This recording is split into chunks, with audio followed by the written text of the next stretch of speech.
Jadi sehingga apa yang harus saya sampaikan, tapi begini, saya kering gitu juga enak, tidak tusuk. Kalau kemudian kita lihat problem pemilu, tadi sudah diceritakan bagaimana ujungnya adalah ada orang di sana. Terus yang kedua adalah soal kondisi sosial, yang memang kondisi sosial itu ya kita mau baliho-balionya ya. Sudah difotoin. Nah, atau kan ukurannya kan bukan hanya mau kita sebenarnya sekarang ini, tapi maunya publik tidak bisa menyesuaikan citra diri kita dengan maunya publik, itu yang jadi repot. Ini yang sekarang ini harus kita jujur, ya setidak-tidaknya ada dinasti itu bisa macam-macam definisinya, bisa karena hubungan kekuasaan.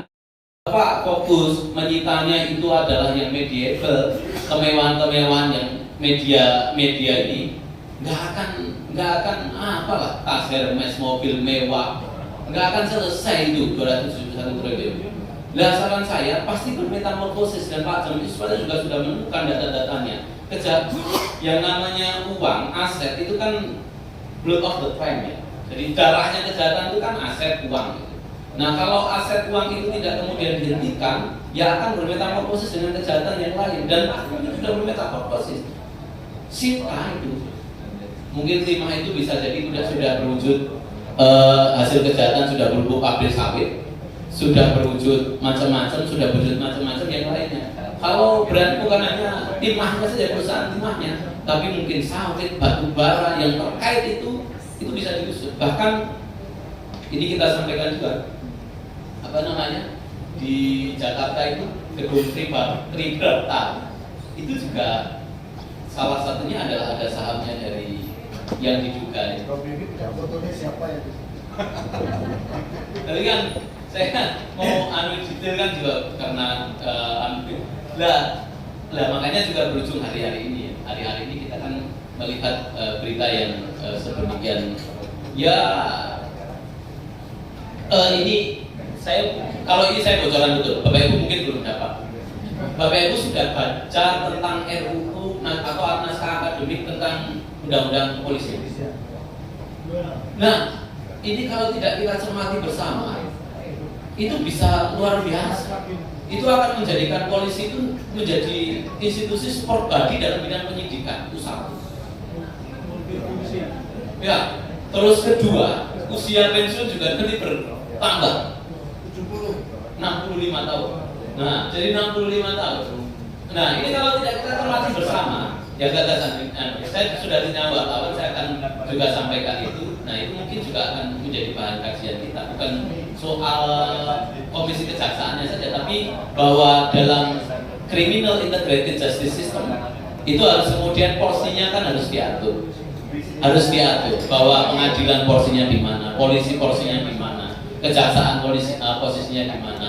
Nah, sekarang ini ada yang mau jadi super body di bidang itu. Nah, itu yang kemudian harus kita koreksi. Dan beberapa kali Mas Amin kita juga masukkan bukan hanya sekedar menangani administratif waktu saja, tapi juga kita menangani hal-hal yang sifatnya lebih substansif kayak kasus tadi saya sebut, itu sudah kita masuk. Dan Bapak Ibu kalau misalnya Bapak Ibu ini berhubungan dengan ini, sekalian saya sampaikan, berhubungan dengan jaksa, menemukan jaksa bermasalah misalnya, sampaikan kita nggak ada masalah. Kita tidak harus menunggu waktu, WA, telepon, bahkan kemarin yang dari Klaten itu P19 berkali-kali, ya. Bukan memang sekali, tapi tidak segera naik kepada dilimpahkan ke pengadilan. Saya langsung menghubungi kajarinya, Pak Kajari, itu tolong kalau misalnya tidak bisa barang itu dilimpahkan ke pengadilan, tentukan di mana posisinya, biar ada koordinasi, karena yang berakibat pada masyarakat korban, ya masyarakat korban ada sisi yang baik, ada sisi tidak baik ya. Jadi ada masyarakat korban yang akhirnya tersangkanya lepas karena masa tahannya sudah lewat. Nah, ini jadi problem itu sampaikan, dan kemudian itu ditingkatkan. Dari hal-hal seperti ini kita sekarang sudah masuk ke wilayah yang juga bipolar. Terima kasih. Informasi yang kita terima itu berbagai versi. Jadi kita secara real itu belum bisa memberikan sesuatu yang sifatnya lebih objektif ya. Tapi kalaupun toh misalnya informasi sementara yang kita tangkap adalah ada kelompok liar di kepolisian yang kemudian intervensi ke situ sampai kemudian menguntit dan segala menteror dalam tanda kutip Pak Jampitsus dalam konteks penanganan timah, ini menurut saya harus dirapikan, jangan sampai hubungan harmonis antara polisi dan kejaksaan yang saat ini sudah terjalin baik itu dirusak oleh kelompok-kelompok liar yang ya terindikasi saat ini di kepolisian ya, kelompok-kelompok liar di kepolisian yang justru kemudian mengacaukan ini. Plus sebenarnya kalau kita mau cermati itu menjadi kontraproduktif terhadap usaha kepolisian yang saat ini mau melakukan perubahan undang-undang kepolisian. Nah, beberapa undang-undang kepolisian itu ya dengan kondisi ini masyarakat bisa semakin lebih aware bahwa penting untuk kemudian menjadikan polisi tidak super body. Termasuk untuk mencermati RUU-nya itu nggih? Ya, iya betul. Itu mungkin klausul-klausul atau mungkin poin-poin apa, Prof, yang perlu dicermati mungkin ya, terkait itu dengan nanti itu? saja ya.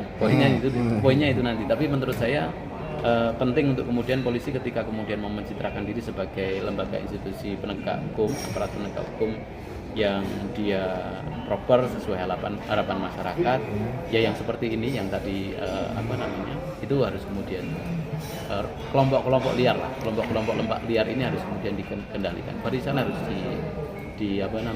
dirapikan. Bayangkan kalau kemudian RUU kepolisian yang ke depan arahnya adalah memperkuat institusi polisi, tapi kemudian kelompok-kelompok liar itu tidak bisa dikendalikan, bahaya sekali. Kering gitu juga enak, tidak nusuk.